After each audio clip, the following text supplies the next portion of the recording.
Januari 1965, satu regu pasukan dari Batalion 330 Kujang 1 Kodam Siliwangi, Jawa Barat, terus merangsek, mempersempit posisi Kahar Muzakar. Pasukan dipimpin Peltu Umar Sumarna.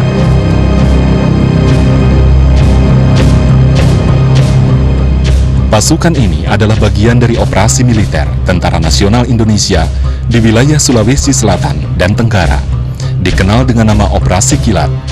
Panglima operasi dipegang Brigjen Andi Muhammad Yusuf, putra asli Makassar. Prajurit 1 Adang Subarna adalah satu di antara prajurit Siliwangi. Pengalamannya terlibat dalam operasi Kilat pernah dituangkan dalam buku berbahasa Sunda berjudul Ngepung Kahar Muzakar atau Mengurung Kahar Muzakar.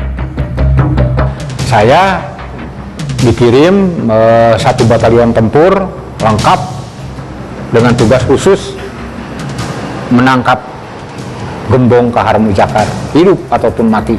Itu udah dibekali dari sejak berangkat. Kahar Muzakar adalah pimpinan gerakan DITII di Sulawesi Selatan.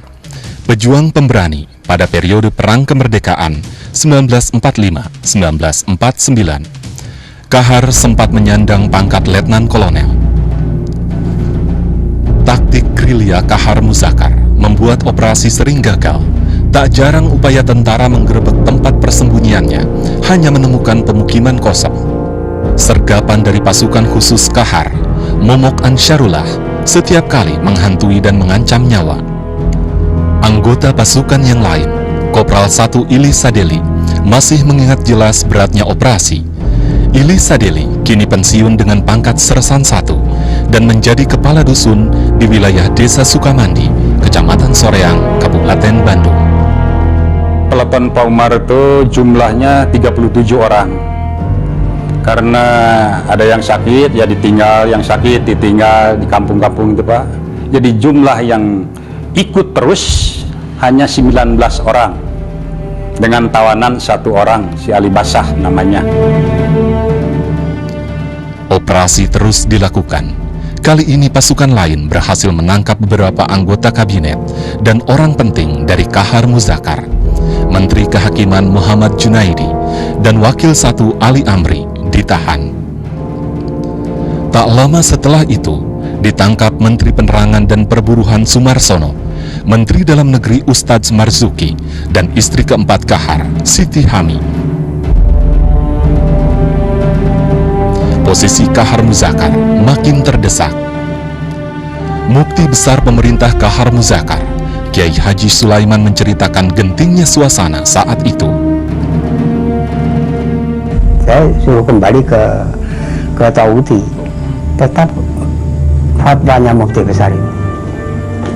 Tetap saya keluar. Apa istilahnya? Tinggalkan batas Sabang Merauke. Ini sudah gawat sekali, Pak. Berdasarkan informasi dari beberapa tahanan, posisi Kahar Muzakar makin terdeteksi. 2 Februari 1965, pasukan Umar Sumarna tersesat di sebuah pegunungan. Istilah sudah mah kasasar gitu Pak. Ya kebetulan saya waktu pengintai sedang berjalan mengikuti Sungai Lasolo, di daerah Sungai Lasolo. Kebetulan ada suara anak nangis, suara piring, suara radio juga ya terdengar lagu kenangan masa gitu. Nah, tidak ada lagi yang punya radio, hanya Kahar Muzakar, kata si Ali Basah. Begitu fajar hampir tiba, 3 Februari 1965, tepat Hari Raya Idul Fitri, Regu Umar Sumarna pun melakukan penyerangan ke perkampungan tempat kelompok itu. Kira-kira 15 meter atau 20 meter kelihatan di bawah, ya yang agak bersih-bersih badannya, kulitnya tinggi, agak botak. Tadinya punya pikiran saya mau diangkat tangankan. Karena makin dekat kelihatan pegang granat, sekrup dasarnya kelihatan. Nah, langsung saya berhadapan, langsung ditembak. Langsung, ya istilahnya tunggali narik, senjata saya 3 peluru keluar dari mulut laras saya itu. Pria itu tersungkur, tewas seketika. Sadeli memeriksa. dari dokumen yang dibawa dan tanda-tanda khusus, Sadili yakin pria yang ditembak itu Kahar Muzakar, pemimpin DITII yang di mata Sadili adalah musuh negara. Komandan Regu, Umar Sumarna, meminta pengikut Kahar membuat tandu dan menggotong jenazah ke pos terdekat, pos RPKAD di Kampung Mawele, 1 hari 1 malam, jalan kaki. Selanjutnya dibawa dengan helikopter ke lapangan Mande, Makassar, dan diautopsi di Rumah Sakit Palemonia, Makassar. Brigjen Andi Muhammad Yusuf pun lega. Usaha gigihnya membuahkan hasil. Terbunuhnya Kahar Muzakar, bekas atasannya ketika bergerilya di Yogyakarta.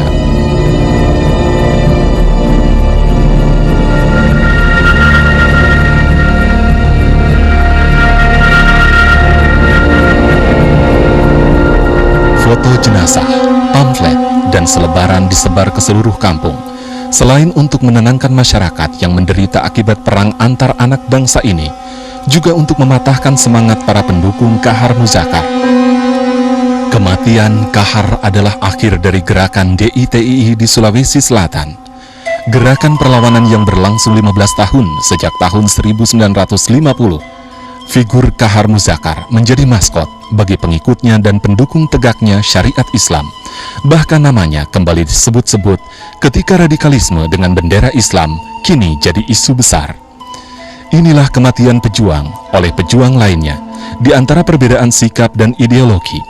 Tragedi dan kematian sebagai akibat tidak mampunya membangun pemahaman antar anak bangsa dalam bingkai Republik Indonesia.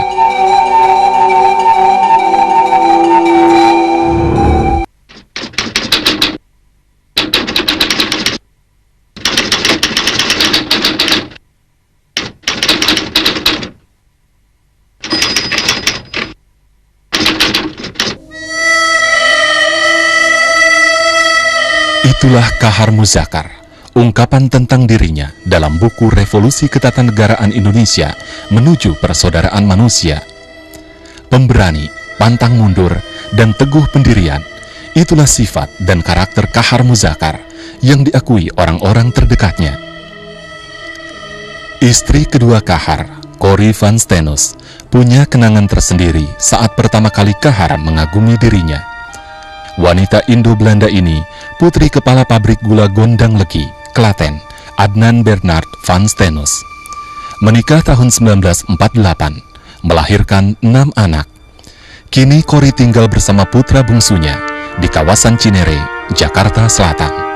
Orang tua saya itu sudah mempasangkan sama yang spesialis dokter ini, Indo-Belanda.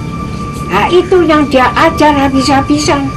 Pak Kahar, kamu mau mundur atau mau hancur? Nah ini yang calon dokter ini, kenapa saya mesti mundur? Nah saya itu sudah maju, sudah diterima sama orang tuanya, kok saya malah suruh mundur? Nah begitu, nekat dulu dia, nekat. Jadi akhirnya dia dipukul, dia mundur, maju. Kahar. Bakat kepemimpinan sudah kelihatan sejak kecil. Adik kandung Kahar Muzakar merasakan kelebihan itu. Semua teman-temannya itu dari sekolah SR, dia bilang dia memang pintar dan memberani. Kalau ada teman-temannya itu berkelahi, dia yang menenangkan tengahi. Di rumah sederhana di Kampung Lanipa, Pondrang, Palopo, Kabupaten Luwu, Sulawesi Selatan ini, 24 Maret 1921, Kahar dilahirkan dengan nama asli La Domeng, yang berarti permainan domino. Ada yang menyebut ayahnya sangat suka permainan itu. Orang tuanya Malindrang dan ibunya Kaisah, orang biasa. Dalam strata kerajaan Luwu saat itu disebut To Maradeka atau orang yang merdeka. Namun karena sawah dan ladang kopranya yang luas serta kemampuan berdagang membuat keluarga Ladomeng disegani. Orang baik-baik dan mempunyai usaha, makanya dia itu mempunyai kehidupan ekonomi lebih tinggi dari rata-rata orang sekampungnya. Mungkin Pak Kahar yang pertama kali naik sepeda. Usia 17 tahun, Ayahnya mengirim ke sekolah guru Mualimin, Muhammadiyah di Solo, dari tahun 1938 sampai 1941. Di sekolah ini, Ladomeng berubah nama menjadi Abdul Kahar Muzakar, diambil dari nama gurunya, Profesor Kahar Muzakir. Bagaimana pemuda Islam ya yang tegas seperti saudara kok namanya alat judi? Nah itu Mi. Nah, jadi lebih baik kita ganti nama bagaimana? Nama guru kita ini.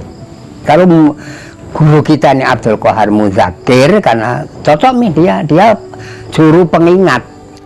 Profesor Kahar Muzakir adalah penanda tangan Piagam Jakarta. Kelak salah satu putrinya dinikahi putra pertama Kahar Muzakar dari istri keduanya, Corrie van Steenus. Tahun 1941, Kahar kembali ke Palopo setelah mengawini gadis Solo bernama Walinah tahun 1939. Inilah masjid ini menjadi tempat latihan drum band, trompet. Maka sejak itu drum band Hizbul Watan melonjak naik, dia punya popularitas dan menjadi kebanggaan kota Palopo. Cuma bangsawan di istana kita ini yang juga suka gendang, ya tari pajaga, gendang juga. Nah, akibatnya mulai ada timbul kebencian di kalangan istana. Lewat kepanduan itu, Kahar mulai menggelorakan kebenciannya pada imperialisme dan feodalisme. Kahar menyerang faham tradisional masyarakat Luwu yang menyatakan Raja Luwu harus dari keturunan Saweri Gading, berarti lahir di bambu kuning. Kahar menyindir bahwa raja sebagai keturunan cecak. Di halaman istana kerajaan ini, ia dijatuhi hukuman adat kerajaan Luwu, Ri Paopangi Tanah, dengan tuduhan penghinaan terhadap raja dan kerabatnya. Tapi dari informasi yang amat layak dipercaya bahwa Datu sendiri itu bukannya senang tapi tidak benci sama Kahar Muzakar, karena dialah pemuda yang sudah pulang dari Jawa bersekolah dan memajukan kota Palopo ini. Ia harus meninggalkan wilayah kerajaan Luwu. Kahar kembali hijrah ke Solo. Sejak itu, pemuda Bugis ini mulai aktif di gerakan kemerdekaan. Bung Karno dan Bung Hatta memproklamasikan kemerdekaan bangsanya 17 Agustus 1945. Gelora api kemerdekaan membangkitkan semangat untuk merapatkan barisan, mempertahankan kemerdekaan. Kahar datang ke Jakarta bersama teman-temannya membentuk Gerakan Pemuda Indonesia Sulawesi atau GEPIS. Kemudian diubah menjadi Angkatan Pemuda Indonesia Sulawesi atau APIS. Bersama organisasi kepemudaan lain, Kahar menggagas digelarnya apel besar di lapangan Ikada 19 September 1945. Apel dihadiri puluhan ribuan massa, meski pasukan Jepang melakukan penjagaan ketat. Kahar Muzakar adalah salah satu pemuda yang berani menerobos penjagaan Jepang dengan sebilah golok untuk mengantarkan Bung Karno dan Bung Hatta ke podium untuk berpidato singkat.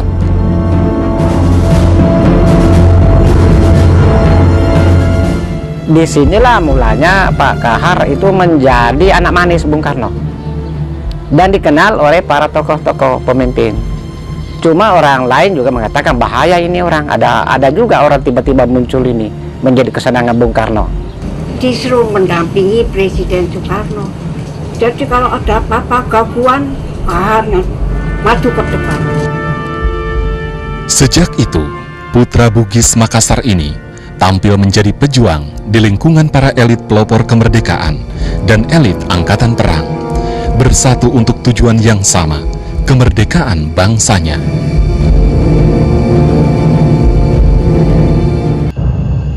Semangat mempertahankan kemerdekaan bergelora di mana-mana. Di seluruh Indonesia, Laskar Pemuda dan Rakyat bermunculan. Di Makassar, muncul organisasi pemuda rakyat dengan nama Laskar Pemberontak Rakyat Indonesia atau LAPRIS. Sedikitnya ada 19 LAPRIS yang ditakuti. LAPRIS juga berkomunikasi dengan kelaskaran daerah lain. Di Pulau Jawa, Kahar Muzakar membentuk Kebaktian Rakyat Indonesia Sulawesi atau KRIS. Belakangan terjadi perpecahan antara kelompok Makassar dengan Manado, Minahasa. KRIS diketuai Bart Ratulangi. Kahar menjadi sekretaris. Posisinya membuat ia sering ke daerah membentuk cabang di Jawa Tengah dan Jawa Timur. Nah, di situ ketemulah dengan tokoh-tokoh lain. Kebetulan juga Walina itu istrinya, pamannya adalah orang dekatnya Pak Dirman. Nah, dalam jalinan-jalinan ini semua, Pak Kahar mengambil inisiatif membebaskan 600 atau 800 narapidana di Sukamiskin. Ex-tahanan itu dilatih dan dipersenjatai dengan nama Pasukan Berani Mati atau PBM. Perasaan senasib membuat pasukan itu punya keberanian dan solidaritas luar biasa. Kahar sebagai pembebas menjadi pemimpin yang sangat dipatuhi. Markas Besar Tentara pun memberi kepercayaan dengan pangkat Letnan Kolonel. Dialah menjadi putra Sulawesi Selatan yang paling tinggi pangkatnya saat itu. Belanda yang berniat menguasai kembali Republik Indonesia datang dengan membonceng sekutu. Perang tak terhindarkan. Pertempuran terjadi di mana-mana. Di Surabaya terjadi pertempuran dahsyat 10 November. Disusul Bandung, Semarang, Bali, dan kota-kota lainnya. Pasukan Kahar membuktikan keberaniannya dalam perang di Ambarawa, Jawa Tengah, terkenal dengan nama perang Palanggan Ambarawa. Keberaniannya membuat pasukan yang dijuluki Grup Seberang ditakuti. Kahar mendapat predikat Singa Seberang. Keberanian pasukan Kahar kembali dibuktikan saat berlangsung serangan 1 Maret 1949 untuk merebut kota Yogyakarta yang dikuasai Belanda. Dalam agresi militer keduanya, kota Yogyakarta berhasil dikuasai selama 6 jam lebih. Istri kedua Kahar, Corrie van Steenus, turut memimpin Laskar Wanita. Wanita asal Klaten ini masih ingat betapa beraninya pejuang-pejuang RI. Kamu memimpin Laskar Wanita, jadi saya barisan mati Laskar Wanita. Semua pakai tanda barisan mati di Malioboro. Buktinya itu markas Belanda diambil, dihancurkan sama Pak Kahar. Setelah itu, pasukan Kahar dikirim bergelombang untuk memperkuat perlawanan di Sulawesi. Sukses serangan umum 1 Maret menjadi bukti pada dunia bahwa Republik Indonesia masih ada, sekaligus modal menuju ke meja perundingan dengan pemerintah Hindia Belanda melalui konferensi Meja Bundar atau KMB. Hingga akhirnya, 27 Desember 1949, Belanda mengakui kedaulatan RI dengan bentuk Republik Indonesia Serikat atau RIS. Dari sini mulai muncul perpecahan dan konflik sesama anak bangsa. Kepentingan pribadi dan kelompok mengiringi kebijaksanaan penataan struktur pemerintahan, termasuk di kalangan militer. Disinilah mulai muncul bibit kekecewaan.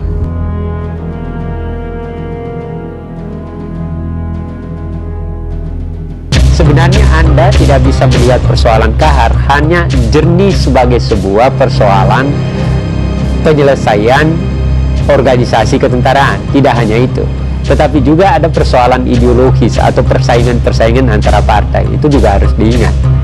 Ada persaingan antara perwira Bugis dengan Manado. Kekecewaan juga melanda kalangan gerilyawan di Sulawesi yang mayoritas anak buah Kahar. Mereka tak secara otomatis bisa menjadi angkatan perang RIS atau APRIS. Putusan ini telah mematikan harapannya untuk menjadi tentara setelah bangsa dan negaranya berdaulat. Sementara itu, 30 Maret 1950, satu kompi pasukan bekas Kenil pimpinan Andi Ajis dilantik menjadi APRIS. Andi Ajis mendapat kenaikan pangkat dari Letnan 1 ke Kapten. Pelantikan ini memancing kemarahan. Apalagi ketika 5 April 1950, Andi Ajis dan pasukannya memberontak dengan menyerang pos-pos APRIS dan menangkap beberapa pimpinan termasuk Letkol Moko Ginta.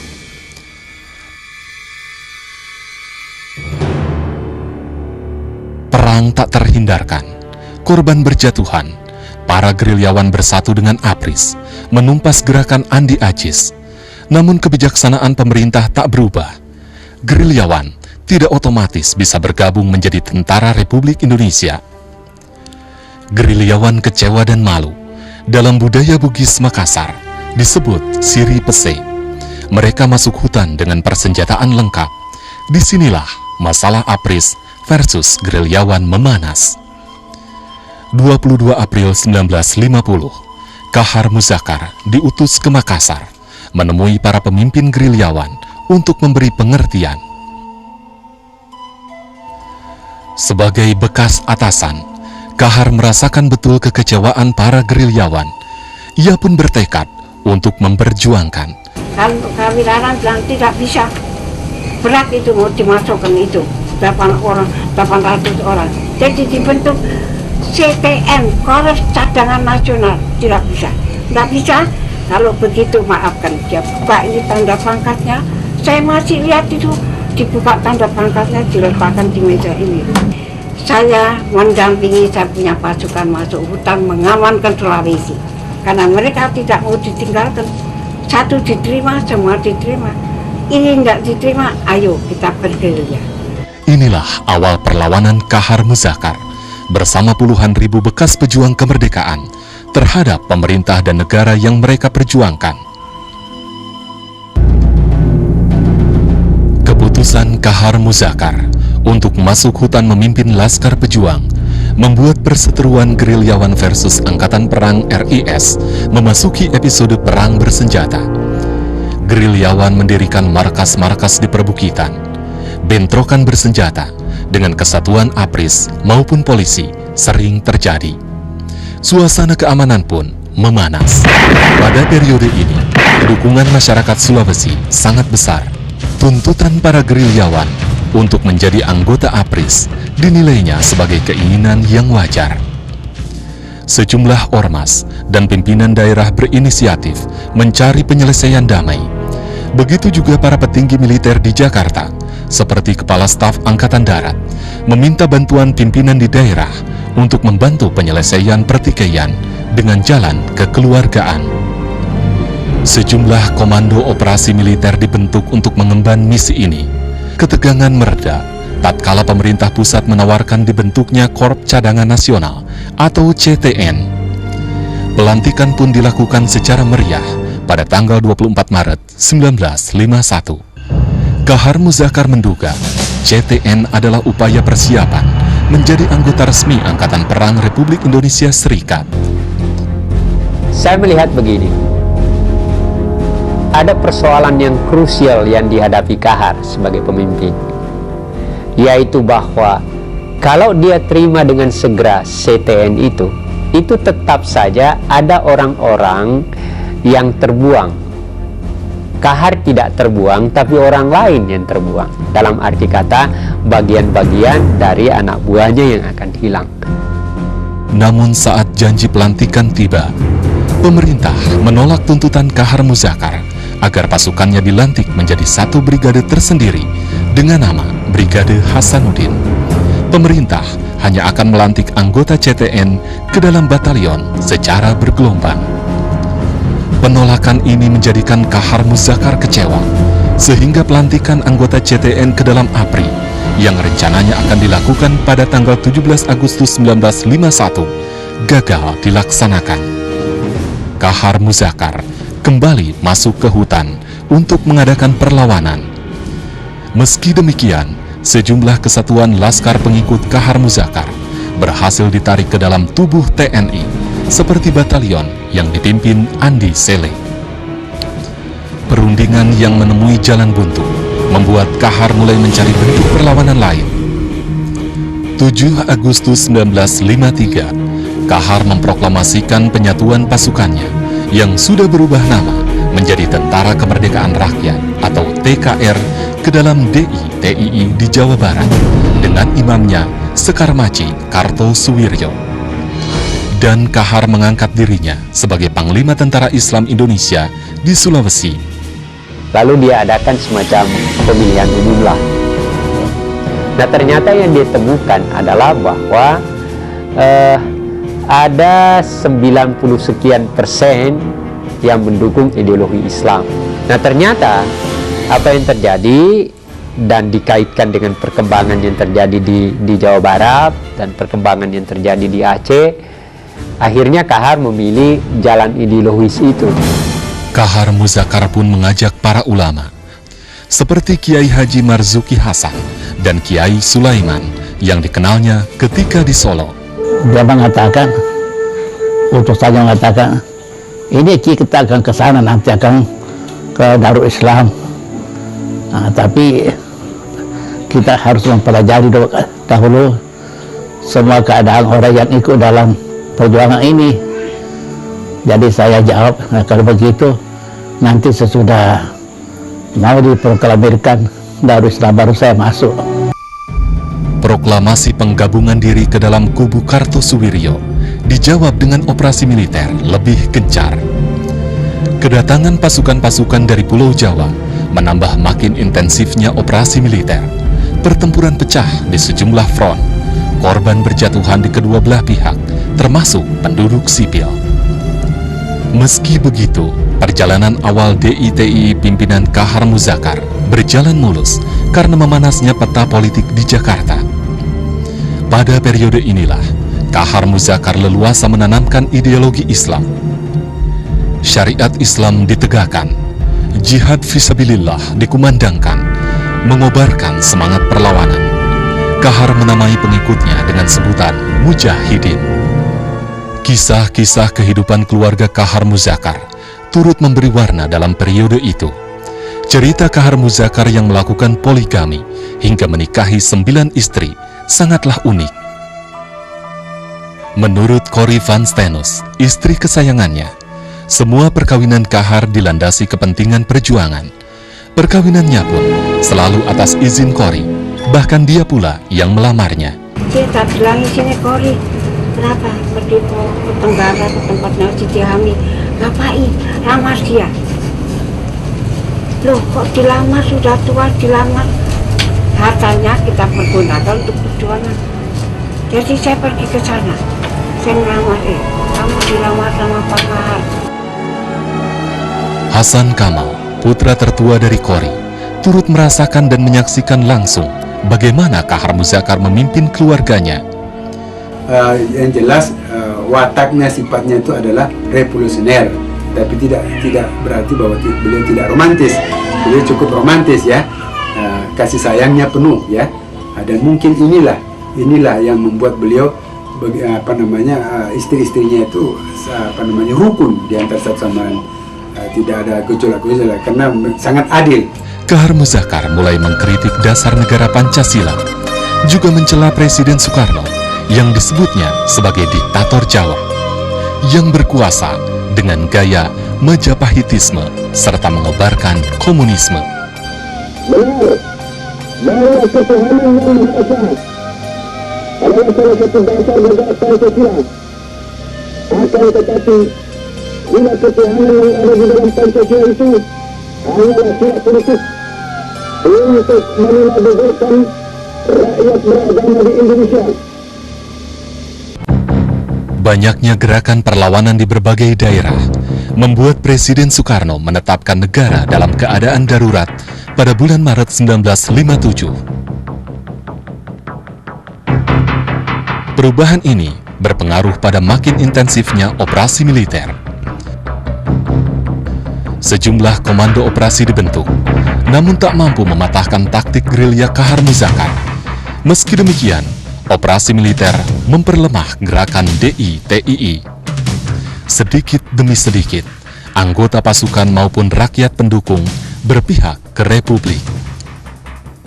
Perpecahan paling besar adalah lepasnya Bahar Mataliu. Perpecahan dipicu oleh langkah Kahar yang bergabung dengan pasukan Permesta. Akhirnya 12 September 1959, Bahar Mataliu bersama pasukannya dari Batalion 40.000 menyerah. Penyerahan diikuti ratusan ribu rakyat pendukungnya yang selama ini hidup di pegunungan.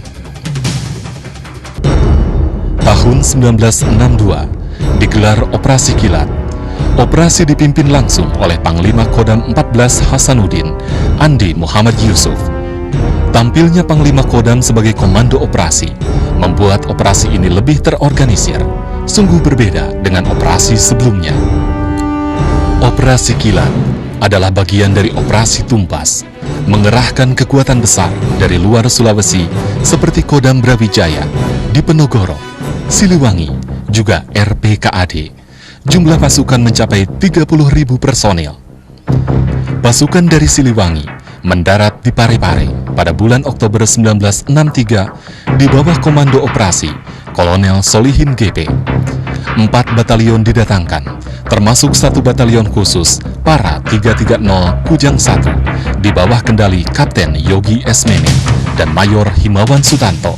Ternyata di dalam operasi-operasi yang dilancarkannya oleh Pasukan 313 itu mendapatkan juga suatu, katakanlah, suatu perlawanan yang cukup, perlawanan oleh pasukan Kahar Musakar yang ketika itu memang cukup handal ya, waktu itu di dalam melakukan taktik penghadangan.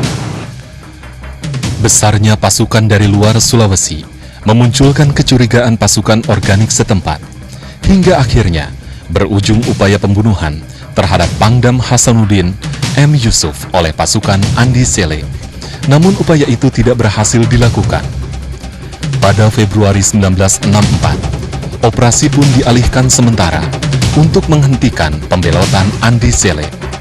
Apabila menyelesaikan Kahar Musakar itu secara, katakanlah secara tuntas untuk memenuhi perintah 17 Agustus harus tertangkap itu, maka apabila ini tidak katakanlah tidak diadakan satu penyelesaian terlebih dahulu daripada kekuatan Andi Sele ini, maka tentunya tidak akan bisa tepat pada tanggal 17 Agustus karena ini tentu juga merupakan satu potensi yang cukup besar dan cukup berbahaya.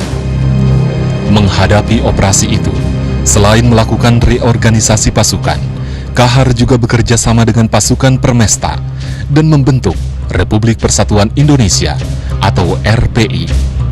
Disinilah Kahar mengumandangkan nilai federalisme yang dia sebut kemerdekaan suku-suku bangsa. Tahun 1961, pemerintah meminta Kahar Musakar keluar dari hutan dan mengakhiri pemberontakannya. Kahar kemudian menulis surat kepada Presiden Soekarno yang dibawa langsung oleh istrinya, Corrie van Steenus. Presiden Soekarno tidak ada ke luar negeri, diselesaikan sama Pak Yusuf. Pertemuan Bone Putih, jadi gagal toh. Saya kembali dari Jakarta, saya ditangkap sama Yusuf, malah di penjara. Bertemu di Bone Putih dan berpeluk di Bone Putih itu. Tapi berapa pesan-pesan Pak Kahar diterima oleh Pak Yusuf, ialah pernah itu PKI dibekukan di Sulsel. Itu dari dalam. Hasil kesepakatan Bone Putih ternyata tidak utuh. Meski Kahar Musakar merestui sebagian besar pengikutnya kembali ke masyarakat, namun Kahar tetap bertahan di hutan dan meneruskan perlawanan. Kalau itu juga orangnya itu politiknya Pak Kahar itu, dia itu sudah pernyataannya, perjanjiannya antara Pak Yusuf dengan Pak Kahar. Wallahi demi Allah, saya serahkan Muhammad Ansarullah dengan DITI di Tongkol Yudot ini, ya kembali ke tengah masyarakat Sulawesi Selatan. Itu. Nah, ini Pak Yusuf tidak sadari itu. Sikap keras Kahar dihadapi dengan operasi besar-besaran. M. Yusuf pun menggiatkan pengejaran. Perwira ini tak segan-segan turun langsung memimpin operasi. Sejumlah pengikut penting Kahar ditangkap. Kahar dideteksi berada di wilayah Kolaka, Sulawesi Tenggara, tepatnya di daerah La Solo. Setelah dikepung dari berbagai sudut selama setahun lebih, TNI akhirnya berhasil mengakhiri perlawanan Kahar Musakar. 3 peluru yang meluncur dari senapan Thompson prajurit Sadeli menamatkan riwayat hidup Kahar Musakar. Tertembaknya Kahar Musakar sekaligus mengakhiri pergerakannya yang berlangsung selama 15 tahun. Sebuah periode pergerakan gerilya terlama dalam catatan sejarah militer Indonesia.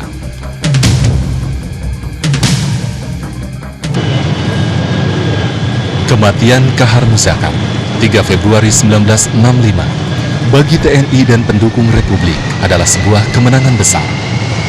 16 Maret 1965, TNI merayakan sukses ini dengan menggelar apel kemenangan di lapangan Karobosi, Makassar. Menteri Panglima Angkatan Darat, Menpangat, Letnan Jenderal Ahmad Yani, hadir dan memimpin apel kemenangan. Letnan Kolonel Edi Sabara bertindak sebagai komandan upacara. Para prajurit yang berhasil menembak Kahar pun diberikan bintang jasa dan kenaikan pangkat.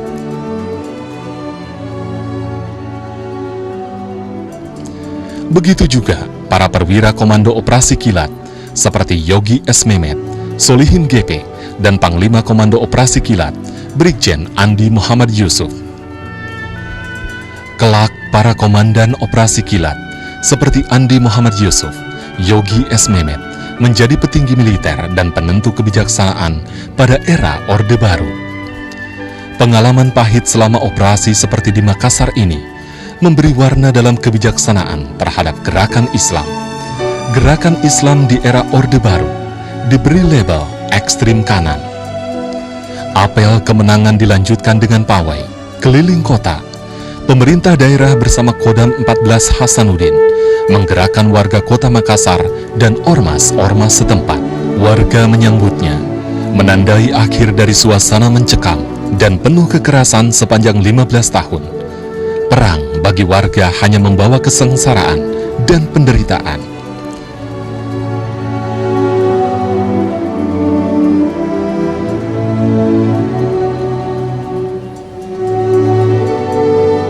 Oleh Presiden Panglima tertinggi telah disampaikan perintah kepada saya selaku Menteri Panglima Angkatan Darat maupun selaku Kepala Staf Kuti untuk menumpas gerombolan Kahar Muzakkar dalam tempo yang sesingkat-singkatnya. Dengan bantuan rakyat seluruh daerah Sulawesi Selatan dan Tenggara, dan juga rahmat dan perlindungan dari Tuhan Yang Maha Kuasa, maka tugas ini dapat diselesaikan dengan tertembaknya mati Kahar Muzakkar pada tanggal 2 Februari tahun 1965. Benarkah Kahar Muzakkar mati tertembak? Bagi sebagian pengikut dan pendukungnya, Kahar masih hidup. Keyakinan itu berkembang karena hingga kini tak pernah ada pengumuman resmi di mana tokoh yang dianggap karismatik ini dimakamkan, dan bumbu cerita seputar kesaktiannya selama bergerilya masih tetap hidup hingga kini. Kebijakan politik Jenderal Yusuf ketika menjadi panglima di sini hingga bahwa Kahar masih hidup itu dibutuhkan sebagai suatu upaya intelijen untuk menangkap sejumlah pengikut Kahar. Misteri juga tetap menghantui keluarga besar Kahar Muzakkar. Beberapa kali pihak keluarga menemui Andi Muhammad Yusuf, tak pernah bersedia memberitahu di mana Kahar Muzakkar dimakamkan. Jadi kalau saya ditanya bagaimana Pak Kahar, pendapatnya Ibu Kori sudah syahid, sudah titik. Yakin itu aja sudah. Tapi memang ini secara pribadi waktu kami mengirim delegasi keluarga untuk menanyakan mengenai itu sudah mengatakan sudahlah, itu tidak usah diurus. Itu adalah urusan Pak Kahar dengan khalifnya. Dan bagaimanapun ini adalah rahasia negara. Saya sebagai seorang militer profesional tidak akan mungkin saya utarakan itu. Ada petunjuk kuat, Kahar Muzakkar dimakamkan tanpa nisan di Taman Makam Pahlawan Kota Makassar. Kahar Muzakkar tetap akan menjadi sebuah misteri. Namun petualangannya masih dikenang. Ideologinya abadi, meski kabut bila Solo menjadi akhir dari catatan batinnya. Yang jelas, Kahar